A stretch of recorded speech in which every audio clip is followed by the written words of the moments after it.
Coucou, salut les amis, salut, bienvenue sur ma chaîne, bienvenue sur Life IQ. J'espère que vous allez bien. Je viens aujourd'hui encore dans cette vidéo je sais que plus ou moins vous me suivez et je sais que les vidéos sur le franc CFA vous passionnent. Donc, vous serez servis au maximum. Et donc, aujourd'hui, le sujet qui va nous intéresser, c'est-à-dire le point sur lequel je vais débattre, ça sera encore le franc CFA. D'accord?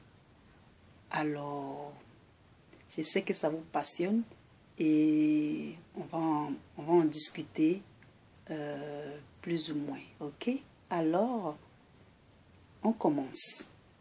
Alors, le sujet d'aujourd'hui sur lequel je vais parler, d'accord, ça sera sur le franc CFA, comme on l'a déjà dit, comme j'ai mentionné.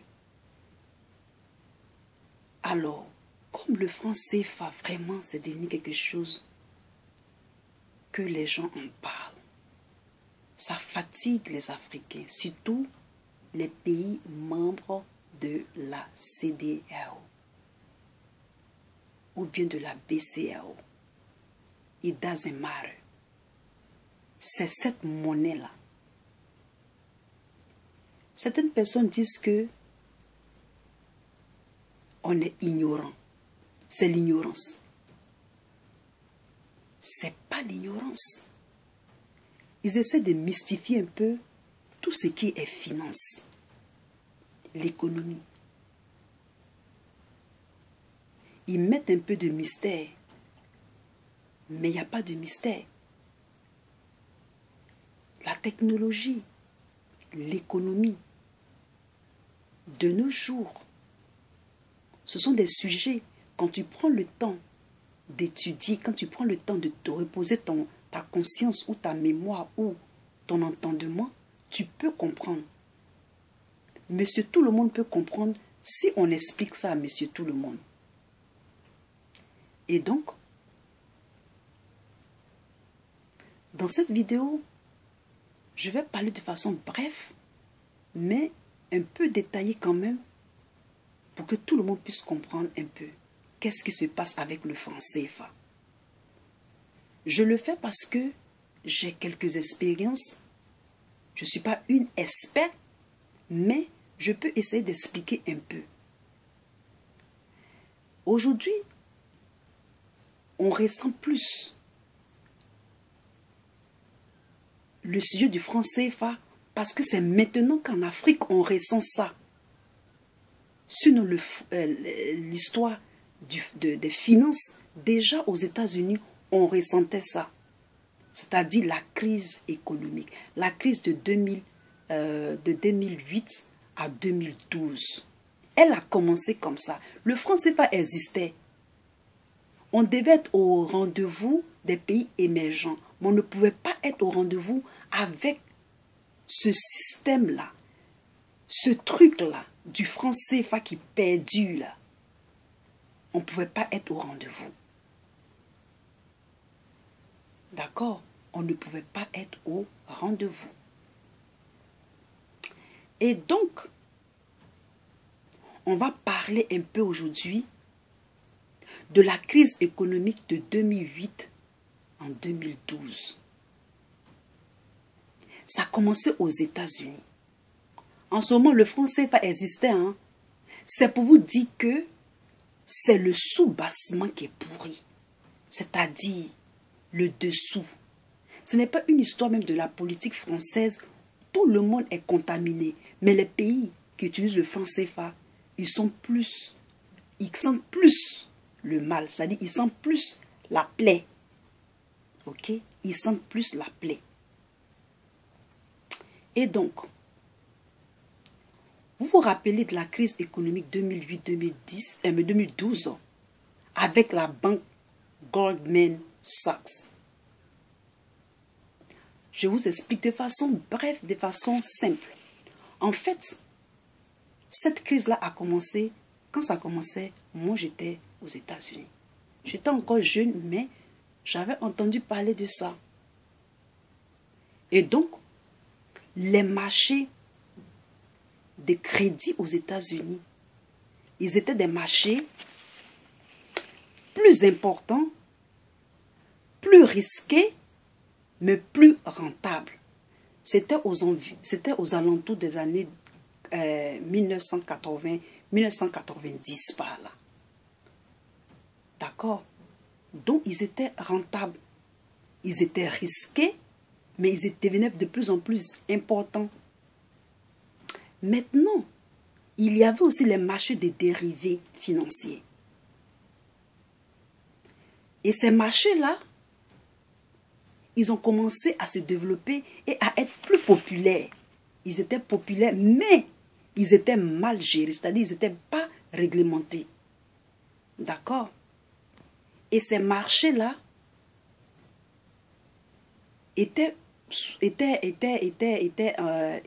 fonctionnaient avec les traders. Les traders, ce sont ceux qui essaient de faire les échanges, soit les échanges financiers dans la bourse, dans les cours et autres. Et ces traders-là, ce sont des prédateurs. Ce sont des prédateurs et ils sont sans scrupules. Et quand ils faisaient ces échanges-là, on gagnait beaucoup d'argent. D'accord? On gagnait beaucoup d'argent et c'était advenu à la mode.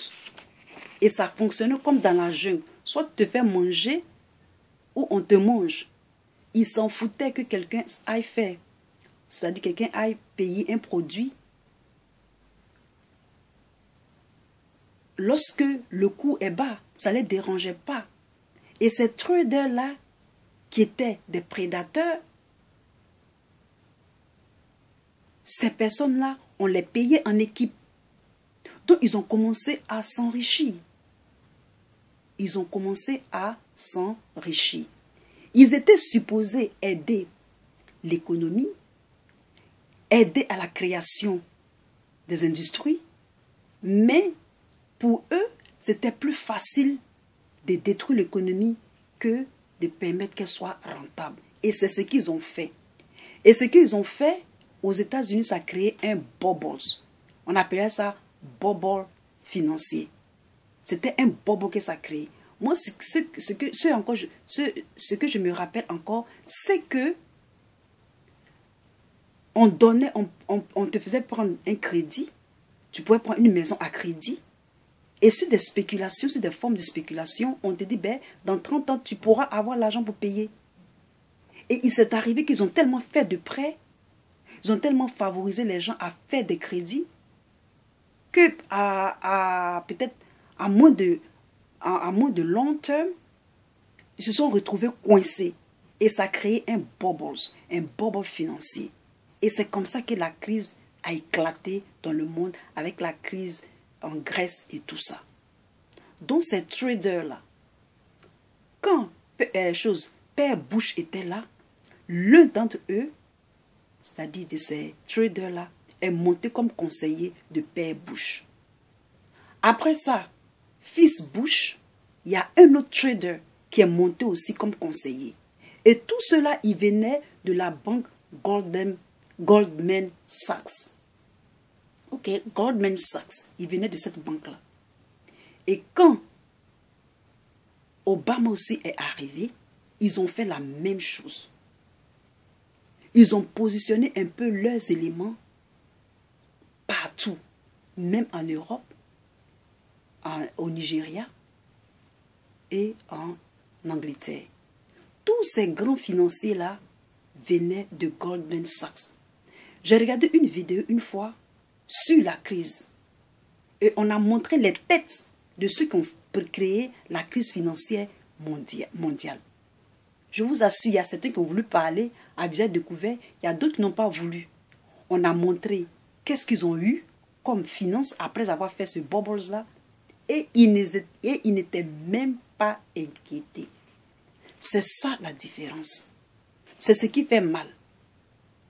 Donc, une question qu'on peut se poser, est-ce qu'ils ont de l'influence dans la politique? Oui, ils ont de l'influence dans la politique. Parce que quand Bush est venu, Bush fils, Bush père, et même Obama a pris des conseillers qui venaient de cette banque Goldman Sachs là.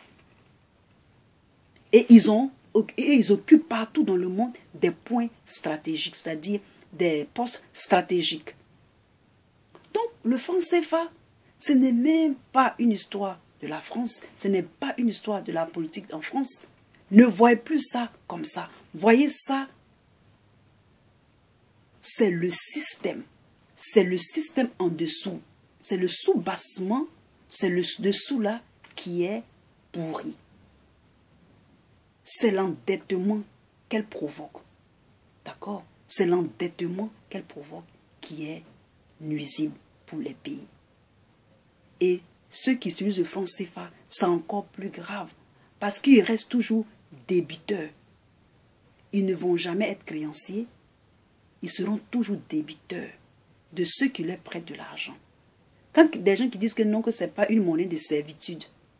Mais la conclusion, ou bien pas la conclusion, mais je peux dire mais la conséquence, qu'est-ce que c'est? Mais c'est l'endettement. C'est l'endettement colossal, sans créer vraiment de richesse pour ces nations-là qui utilisent le franc CFA. Alors qu'un pays qui ne crée pas de richesse, que son taux d'endettement est plus élevé que sa création de richesse, mais elle va s'appauvrir. Elle sera toujours redevable aux nations qui lui prêtent de l'argent. Donc, je souligne encore que le franc CFA, ce n'est pas par ignorance que les gens ne sont pas contents, parce qu'on n'est pas aussi idiot que ça. On peut s'asseoir en un an et apprendre tout ce qu'est économie, essayer de comprendre les choses. Ce n'est pas écrit dans une langue étrangère. On peut comprendre. Donc ce n'est pas une ignorance, mais ce n'est pas que les gens sont en train de monter des gens, mais il y a vraiment un problème. Les Africains qui utilisent le franc CFA le sentent plus parce que les retombées, eux, ils n'ont pas pu être au rendez-vous. Les retombées sont plus conséquentes dans leur pays. Donc voilà un peu ce que je voulais partager avec vous. Si vous avez aimé ma vidéo, mettez un thumbs up pour moi et surtout abonnez-vous pour m'encourager. Ok? Allez, bonne journée. Bye.